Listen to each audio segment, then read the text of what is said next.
Okay, I just want to do a quick follow-up to DoNotGod's response to my video on what's it called, Evolutionary Original Sin, something like that. There's two major points in what you were saying there, Gary, I want to pick up on. So a couple of notes. One is to do with part of it is to do with an understanding of feelings, and and a part of it is to do with an understanding of consciousness. I'll try and fit it all into one video, but if I don't, I'll have to do it over two. Sorry about that. Okay, feelings. You talk about feelings twice. Let me just say this right. Firstly, you say what makes life meaningful is the ability to harm things, and by that I also assume you mean not just to harm things, but also to be harmed, and not just to harm and be harmed, but to also give and receive pleasure, either from other people or from other kinds of stimuli. But certainly, you're saying that meaning originates with feeling, and that's fine, I completely buy that.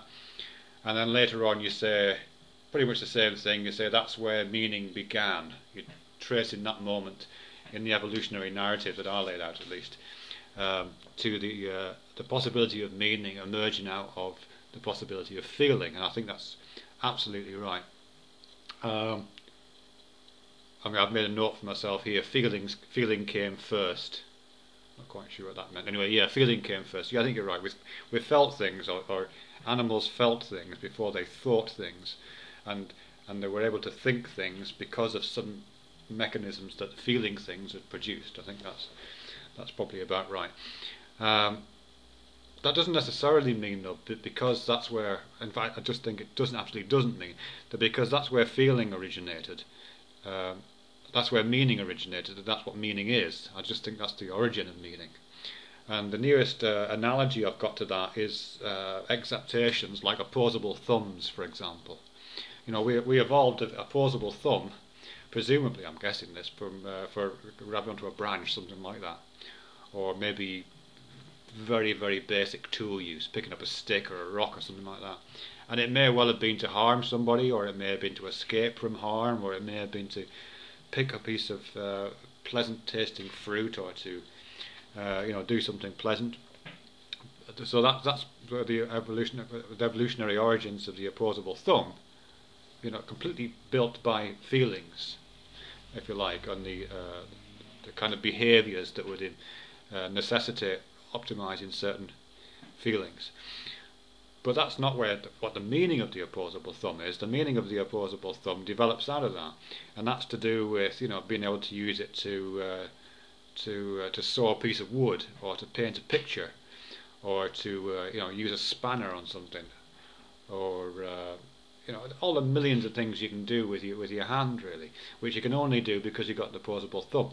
It's a one-trick pony if all you can do is hang off a branch with it, but the meaningfulness of it and the possibility of meaning comes out of the fact that it extends beyond its original purpose. It has all this other kind of I think the word is exaptation. Anyway, it has all this other kinds of usage.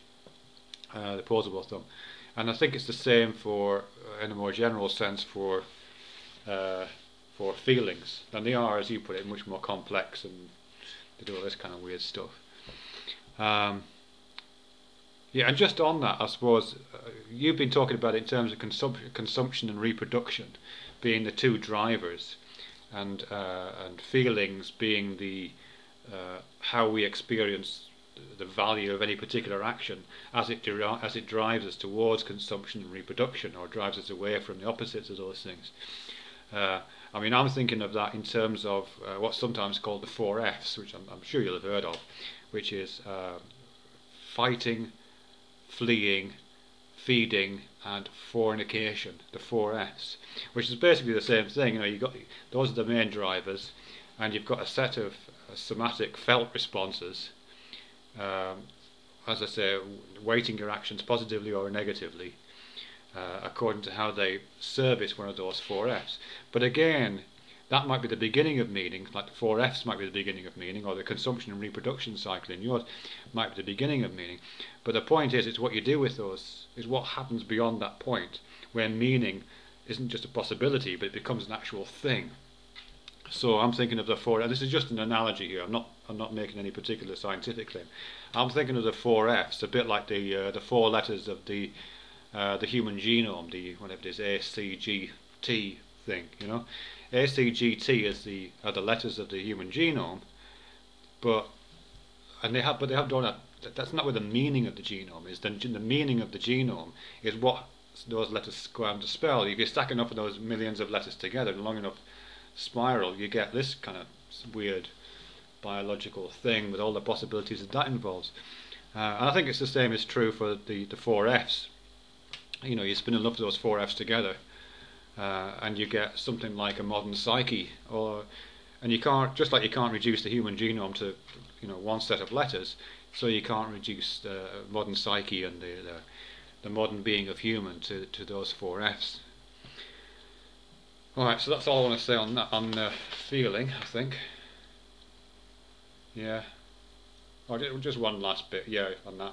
You're saying somewhere that you can't be too obsessed with that reality, which is that reality that at some point in our evolutionary heritage, and in our continuing re-engagement with that heritage as we just live our lives with it.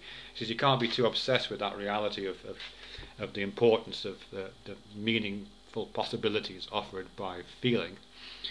No, you can't. You're right. I think it's brilliant to be obsessed with it.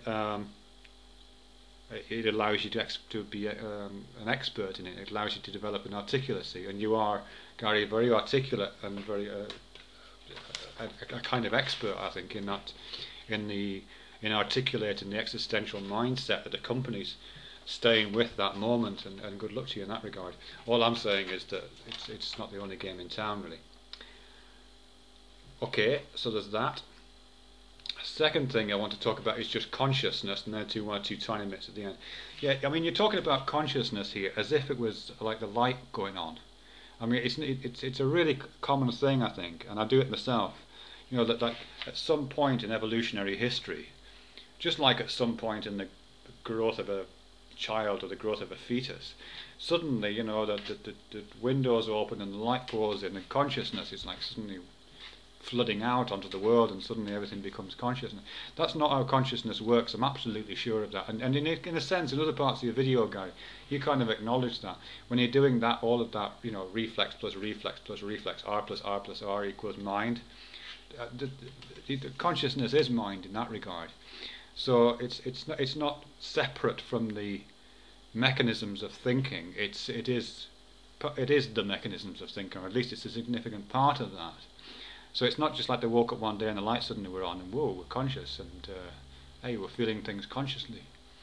Because it doesn't like that. It didn't evolve like that. And to be honest with you, I don't think it even exists like that. I mean, I don't know about you, maybe I'm just unusual in this one, but my consciousness varies on a moment-to-moment basis, and it's just switching in and out all the time. I mean, I'm really knackered, for example, today. Today's Monday. On Monday morning, I drive down from where I live in the middle of England down to the southwest. So I have to set off for work at 4 o'clock in the morning. And I never get to sleep till about 2 o'clock the night before because of the kids. So I'm on 2 hours sleep. So I'm knackered, and my consciousness is completely different right now to how it will be this time tomorrow when I've had a proper night's sleep. And not only that, it's my consciousness, and I think it's probably the same for everybody, changes on a kind of moment-to-moment basis. It's constantly kind of toggling in and out, and I'm not even sure it's there most of the time, if I'm honest. I mean, I made another video a couple of days ago, and I mentioned that consciousness, or looking for yourself, is a bit like looking in the fridge to see if the light's on. Of course, if you look at yourself, there you are, conscious. But if you don't look at yourself, I'm not sure if you're conscious at all, and I'm not really sure if I'm conscious most of the time. In fact, I'm not even sure I'm conscious now when I'm speaking, because when I'm speaking, I'm looking at the camera and I'm speaking, and I'm not sure if my consciousness doesn't feel like it's in my head now. It feels like it's out here somewhere. So I'm not absolutely sure I'm conscious now. And even when I am conscious, as I say, it varies. You know, if I was to take a particular chemical into my body, my consciousness would change. If I was to get a blow on the side of the head, part of my consciousness would disappear. And it would just the lights would go out. A particular element of my consciousness would disappear. My ability to make good moral choices might disappear, or my ability to to see certain colours might disappear, or my ability to recognise faces, um, or if I have my corpus callosum split, I might actually have two bits of consciousness going on simultaneously. So it's not a unified. Um, so it's not a unified thing, this consciousness. It doesn't just pop into being at some point in evolutionary history. It's built up out of a series of weird little bolt-ons. Yes, ultimately derived from the four Fs, and consumption and reproduction and pleasures and pains, of course, and originally emerging out of the meaningful possibilities that those things bring. But but consciousness has evolved, and presumably will continue evolving in some way or other. Who knows? What am I doing? Okay, it's 10:48, so I'm going to have to stop there. I'll see if I can find another one later.